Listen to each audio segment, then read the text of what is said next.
A lot of you guys have always accused me of reading too much in politics.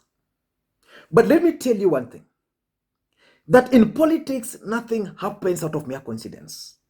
When you see anything happening in politics, you must question why they are happening. You must investigate why they are happening, and you must get answers as to why they are happening. Over the past week, I observed two things, very basic things.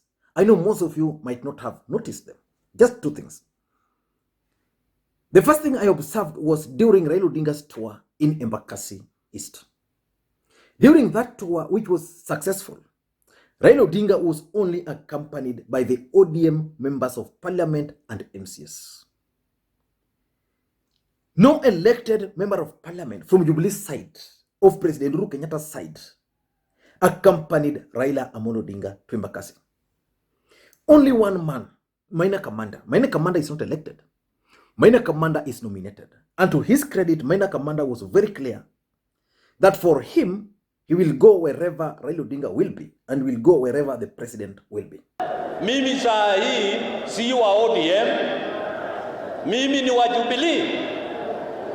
Na mimi mahali baba ako, mahali Uhuru ako, utamuona Maina Kamanda hapo. But no elected member of parliament, no elected MCS from President Uhuru Kenyatta's side accompanied Raila Odinga. That's something I observed. And I asked myself one simple question. Why were they missing? My answer is that Raila Odinga is being isolated. But after that event, because it was successful, I am reliably informed that most of them are actually regretting why they missed that event. And they were shocked that Raila Odinga was received so well and with a very active supporters following Raila Odinga in that tour. So they were actually surprised. So that's the first thing I observed. The second thing I observed this week, and I know you might not have observed it, maybe because you've not come across it, is something I came across online. Let me just show you what I came across. I came across this banner. I don't know how authentic it is. This banner is Honorable Umari Idi Boga, Thanksgiving Party. So in this banner, there is Honorable Isa Juma Boy, the Kwale Senator. And then the other guest is Zulheha Hassan, the Women Rep Kwale County. But in the middle, there is a question mark. And in that question mark, there's a surprise. So which means probably the chief guest is going to be a surprise. Who could this be? Could this be Hassan Joho? I doubt if the presence of Hassan Joho in this event is going to be a surprise. Who could this be? Raila Odinga. I don't think the presence of Raila Odinga at this event can actually be a surprise. Who could this be? Could this person be President Uhuru Kenyatta? Maybe. But again, is it a surprise? Could it be William Samoei Ruto? Yes. If this person will be William Ruto, then it's going to be a surprise. But that's not the issue. Because when I see the presence of Zulheha Hassan and I see the presence of Isa Juma Boy, then I know Raila Odinga's political interest is well covered there. But that's not what I observed. What I observed is the color which was used to decide this. In this particular banner, there is no slightest element of orange party or orange color.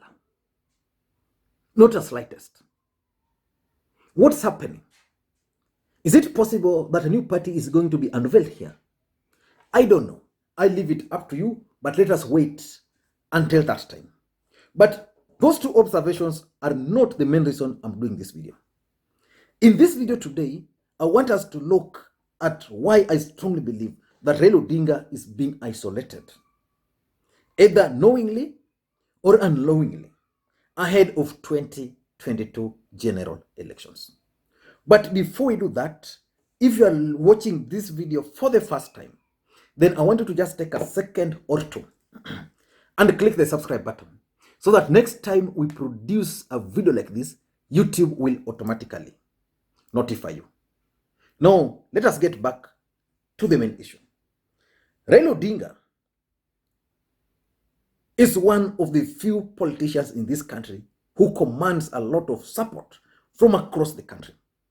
In fact, in the last election, Raila Odinga was not commanding support in only one region, which is the larger Mount Kenya region. The rest of the country, Raila Odinga was commanding support. In fact, even in Rift Valley, despite the fact that some areas he was not commanding, but there are certain areas like Turkana, you go to some areas like even the Masai Land, you go to places like Pokot, Raila Odinga had serious influence in those areas. But is that happening today? Raila Odinga entered into handshake with President Uhuru Kenyatta. And I've always maintained that the handshake was the best thing to have happened to Raila Odinga. But is it serving the political interest of Raila Odinga well? In my considered opinion, no, it's not. Let us go and look at Raila Odinga's strongholds in the last election. Apart from Central Kenya, he was commanding respect across. Apart from that, there was also the civil society. The truth of the matter is that the civil society was behind Raila Odinga.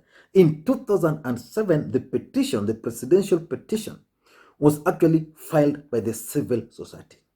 Today, you can't claim that the civil society are still with Raila Odinga. They allege that Raila Odinga abandoned them. So they are not there. Then the second stronghold for Raila Odinga has always the Muslims. That's the other truth. In 2007, the Muslims were fully behind Raila Odinga. In 2002, Muslims were fully behind Raila Odinga. But you can't say of 2017. They were behind Raila Odinga because Raila Odinga was actually fighting for their rights. That's the truth. But you can't talk of Muslims supporting Raila Odinga as guaranteed today. Why? Because they think Raila Odinga abandoned them. Look at it. William Ruto is a confessed Christian, which means religiously, Muslims are supposed to be against him. But they are not. So there's something. Then you go to the reformists, people who are known to have fought for reforms in this country. Most of these people were with Raila Odinga. William Ruto is a known KANU orphan. But today, some of these reformists are trooping towards William Samoei Ruto. You can talk of someone like Hassan Omar and the rest. Why is that happening? It's happening because Raila Odinga is being isolated. And if Raila Odinga is being isolated, it's because he's being isolated without knowing or is doing certain things which isolates him from the core support base. Now let me go into my points. I have only 4 points to make. 4 points or 3. The first point why I think Raila Odinga is being isolated is the deep state. In the deep state mind, after the handshake, there's a group of deep state who don't want Raila Odinga. This group are pushing for other political interests. Let me just take you back because it's not going to be the first time I'm talking about this. Around President Uhuru Kenyatta, there are 4 groups. There's the group which wants Raila Odinga to be the president of the Republic of Kenya. So that's the first group. Then there is another group which wants Raila Odinga and Uhuru Kenyatta to retire. And therefore they want Raila Odinga and Uhuru Kenyatta to give or to support a compromise candidate. Now this group wants Kalonzo Musyoka. Not Kalonzo Musyoka. They want Musalia Mudavadi or Gideon Moi. But because Gideon Moi's father was the president and Uhuru Kenyatta, and because of these dynasty things, they're not pushing for Musalia Mudavadi. Now this is the group which is trying to isolate Raila Odinga from his core support base, and I'm going to explain. Then there's another group within the system who wants William Samoei Ruto. They believe that Uhuru Kenyatta should just keep his promise to William Samoei Ruto. And they are very few actually they've been outwitted.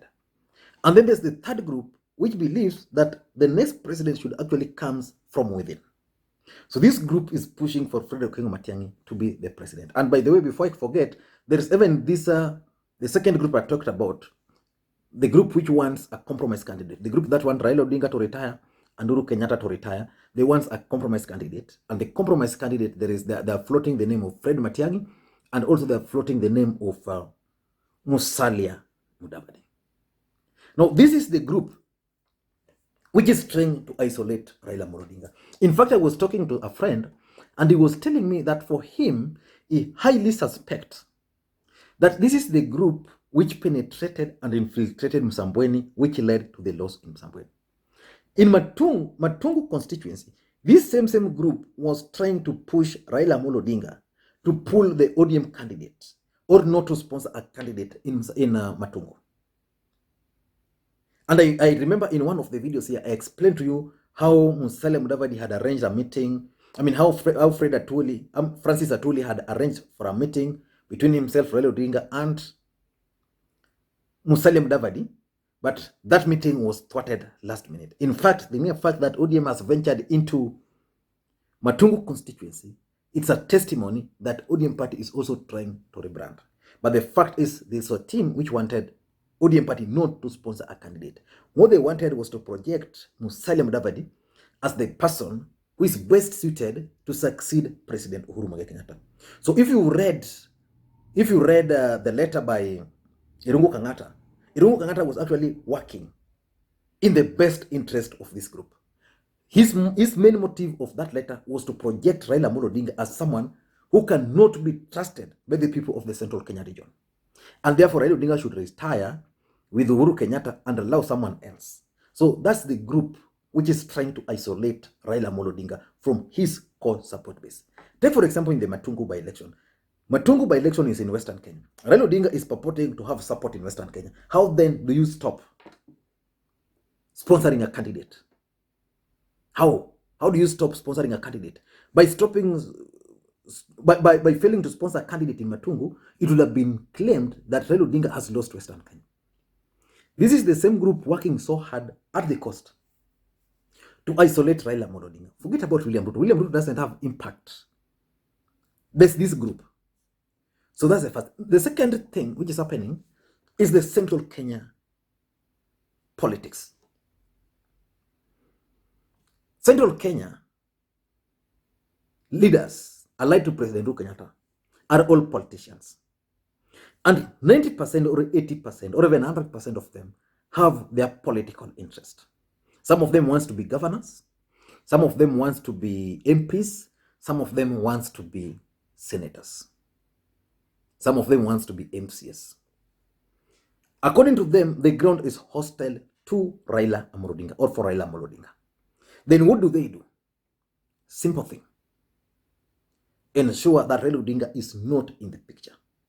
I want you to look at the letter by Irungu Kenyatta, because Irungu Kenyatta also wants to be the governor for Murang'a. By stating that Raila Odinga is unwanted in Central Kenya, then they convinced President Uhuru Kenyatta. Note, if you listen to the president's statement yesterday, the president was trying to dissociate BBI from 2022 general election, which was good strategy for him. Because Central Kenya have always tried to associate Raila Odinga with the BBI. So by president trying to delink it from Raila Odinga, then he hopes that the people of Central Kenya can buy it. So basically, Central Kenya politics is the main reason why these leaders are trying to isolate Raila Amolo Odinga. Number 3 is the handshake. Let's face it, the handshake was a very good thing. But I think President Uhuru Kenyatta and Raila Odinga mishandled the handshake.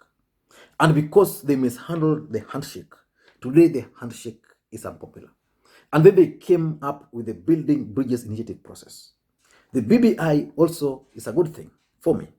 But again, these guys have mismanaged it. They have not managed to go outside there to sell it to the people. They allowed William Ruto and his team to go outside there and sell it. And because the BBI is perceived by Kenyans as very unpopular, the person taking the blame is actually none other than Raila Odinga. And by taking taking the blame, basically it means that his support base is running away from him. They believe that the guy is now out of touch. So Raila Odinga is being isolated in this country, either knowingly or unknowingly. But what do you think Raila Odinga should do next?